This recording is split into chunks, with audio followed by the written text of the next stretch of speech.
All right, so here's another variation that could be very good for this. Could be very good for a bunch of things. It's a way to make custom boxes. It's a combination of wood and cardboard. It also can be really nifty, though, increasingly for wood and coroplast, which is just corrugated plastic. It's really durable.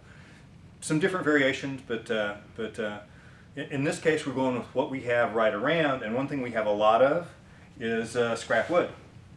And one thing we also use a lot of is stock boxes. And as you saw in that, there was we were shipping a whole bunch of air, and that happens a whole lot.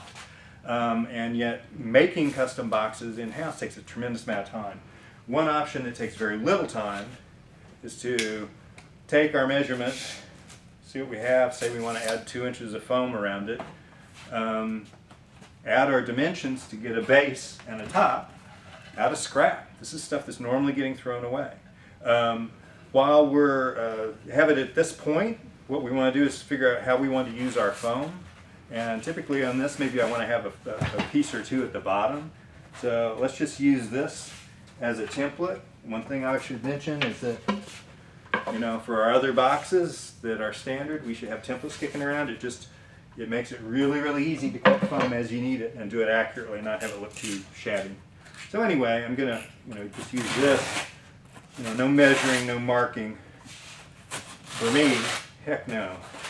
So I can do that. I can give it a couple layers, whatever I want to do. But the key to it is that you're just getting your footprint.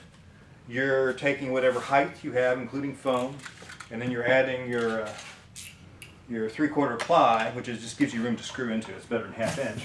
And then you just basically cut your piece of cardboard to fit. And what we'll do is, as you know, how well this folds is we'll tack it, again using our magic wafer heads or truss head screws, and we'll fold this around and end up with a little closure that we can screw close.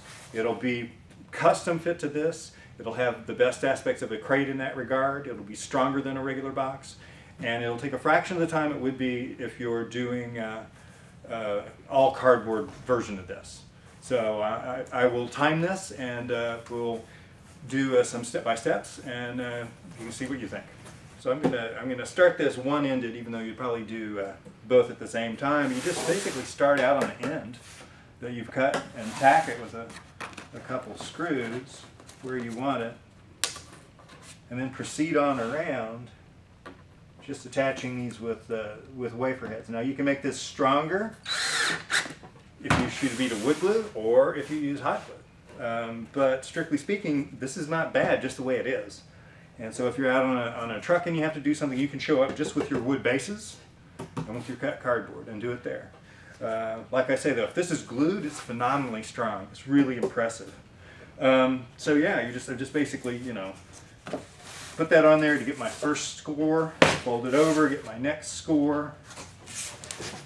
That folds up, and we'll tack it around until we get ready to make our closure.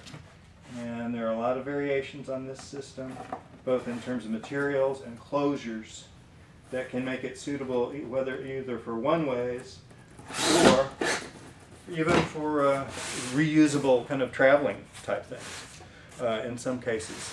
So I'll finish this up and show you the closure.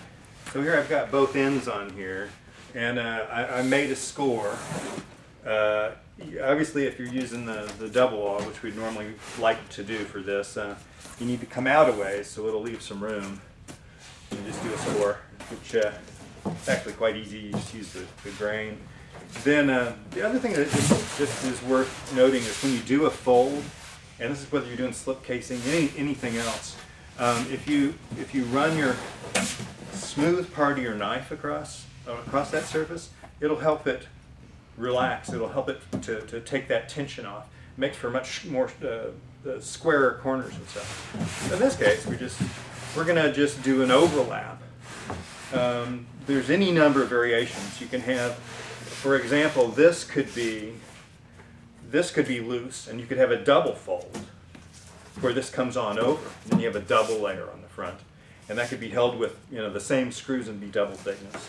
In this case, probably I do like most box construction, where you just have an overlapping flap and you gain that benefit of having a fold.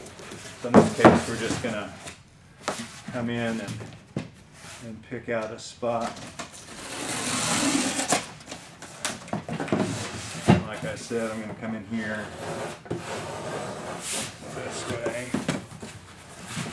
And, you know, I could trim that if I want, obviously, say. So we want to trim it so it, although it'll work the same either way.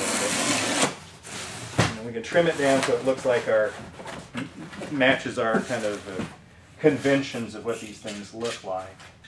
I'm just doing another score, just drawing my knife down there.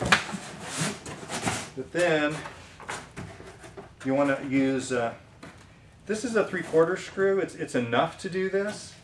But that's because that's what I used on the other bit. A little longer screw wouldn't hurt either. But by getting that fold around there, it's going to make it quite strong.